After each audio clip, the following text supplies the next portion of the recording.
જોતી છે ઘરે આવીને લોન આપી જાય. તું શું સમજ છો? આ તારા ભાઈના બંગલા પર લોન, ગાડી પર લોન, ટીવી પર લોન, ફ્રીજ પર લોન, અને છેલ્લે આમ જો એક બે લોન હંસા પર લઈ લીધી લોન. તો પહેલી તારીખે જો એક જ હપ્તો સૂકી ગયો હોય તો ભૂહડી ઓળી જાય ને એમાં. લોન વાળાને કોઈના બાપની બીક નથી હોતી વાલા. હા, નો ડાઉટ પહેલી તારીખ આવવાની હોય ને એના 1-2 દિવસ પહેલા અમારા લોન વાળાના પગ ધ્રુજવા મળે, પણ 1 તારીખ જેવી આવે ને એટલે ભગવાન કાંઈક ને કાંઈક ગોતી જ દે. આમ જોવા જાય ને તો લોન વાળા ઉપર ભગવાનના ચારે હાથ એમ કહી શકાય. એ સાચી વાત.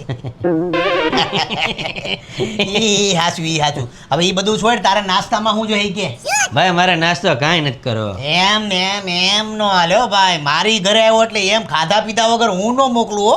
પણ ભાભીને શું કામ હેરાન કરવા બપોરે યાર? જવા જ નહીં. તારી ભાભી ગાય છે ગાય, અને ભજીયા તું એના હાથના ખા એટલે ગાંડો થઈ જાય. સાંભળે, એ અંદર આવજે.